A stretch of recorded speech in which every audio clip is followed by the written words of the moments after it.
All right, y'all. So we gonna talk a little Kyrie.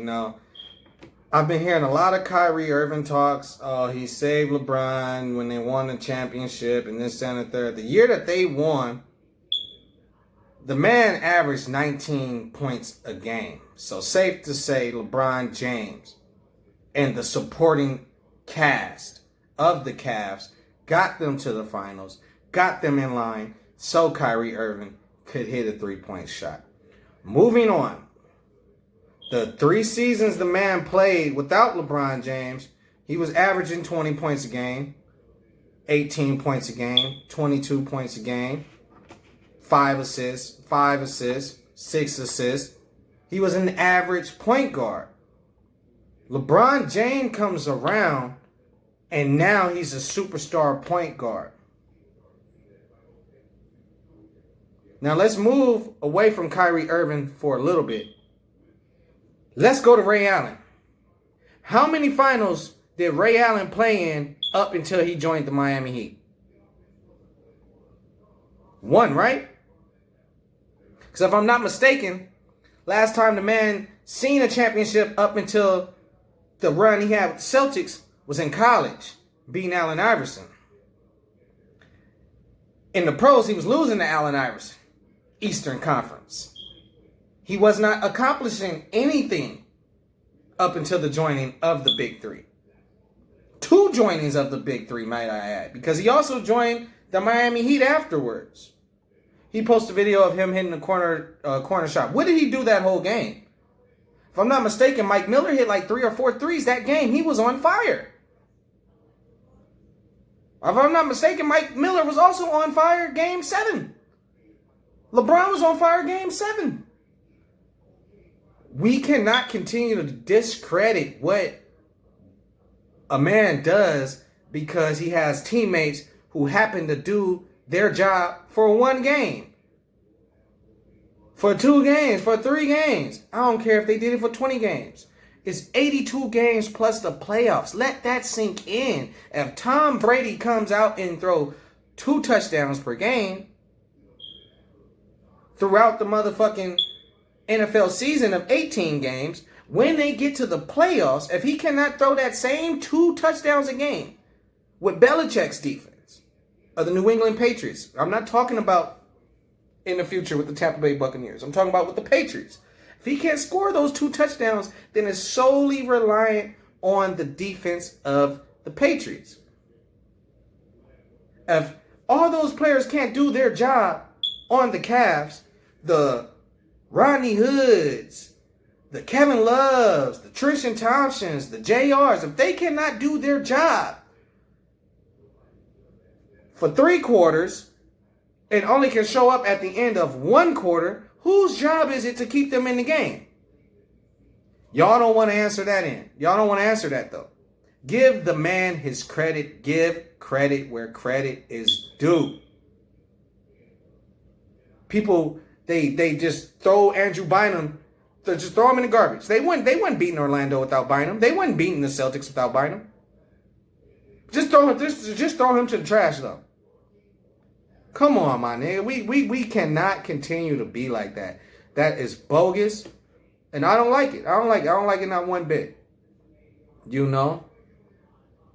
If you're gonna say the Warriors wouldn't have had it without Kevin Durant, you can't say that because they had it without Kevin Durant. You can say what they continue to be.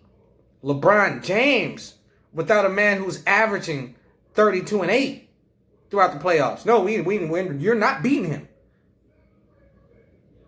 So stop discrediting LeBron. Stop discrediting Kevin Durant. And stop bigging up players that are just there doing what other basic players are doing. If Kyrie Irving didn't have LeBron James, I don't think they go to 3 finals. I don't think he sees 1 finals.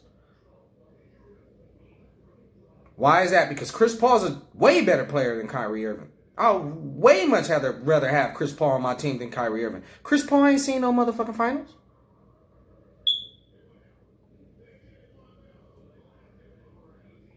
Jason Kidd's way better player than Kyrie Irving. Jason Kidd didn't see no championship down there until he got ready to retire. Oh, and let's talk Dallas. Good thing I brought it up. Good thing I brought it up. I'm gonna check their roster real quick for the 2011 finals. And I'm gonna just show y'all. I'm gonna just show y'all, and I'm gonna tell y'all about some shit that don't nobody want to talk about. No one wants to talk about the fact that they had Dirk Nowitzki, Jason Terry, Jason Kidd, Sean Marion, Deshaun Stevenson, Peja Stojakovic, Caron Butler, and Corey Brewer. That was some of the best play Caron Butler did those years he was playing with the Mavericks. Some of the best play Corey Brewer ever done when he was just starting off as a Jet with the Mavericks. Jason Terry, vet, scorer. Dirk Nowitzki, vet, scorer. Sean Marion, vet, scorer. J.J. Barea, torched the Lakers. Torched them. Andrew Bynum had to elbow him and puncture his lung. Miami Heat, I think we had Eric Dampier, LeBron James, Dwayne Wade, Chris Bosh, and nobody else. Let me see what we had. Oh, we had Udonis Haslem too. So, at the end of the day, what are we talking about? That's why they lost. That's why they lost. If LeBron, Wade, and Bosh weren't scoring 30 points a game, they were not winning. That is a whole team. Deshaun Stevenson, me and my bro used to call him Shasta LeBron. Because that nigga was cooking. Jason Terry, we know about Jason Terry. Jason Kidd, we know about Jason Kidd. Caron Butler was a beast in those years. But he quit. LeBron quit. He lost by a record margin. He had 28, 8, and 6. So stop that shit, man. Stop discrediting a man because he's losing to a better team. And then you got the same people to discredit him want to take Kawhi Leonard's championship away. Are you serious? How you gonna take that man's championship away? He beat Joel Embiid. He beat Ben Simmons. He beat that other nigga who ain't really that good, but he okay. The nigga who looked like J. Cole, I can't think of his name right now, but he beat them. And then he beat motherfucking the Bucks with Giannis, Bledsoe, Middleton. Come on now, he beat the Magics. Come on now. You talking about, oh, he lost to the Warriors. Well, Klay Thompson didn't get injured until, what, in Game 4? Come on now. So were they even in the series up until that point? No, they were not. Y'all want to talk about Kevin Durant? It's so funny how y'all play both sides of the field. Oh, Durant wouldn't have a championship if he wouldn't join the Warriors. Oh, Kawhi wouldn't have a championship if the Warriors would have had Durant. What are we doing, bro? Is this the type of time you niggas on? That soft time? Because we not with that over here. We off that get up off your ass and prove sometime. Get up off your ass time. You feel me? Kawhi Leonard got up off his ass. And he proved to the world that within that year, he was the best small forward in the game. Why? Because you guys are forcing Giannis to be great. And this nigga can't get past the second round of the playoffs. Get your mind right, man. Get up off your ass.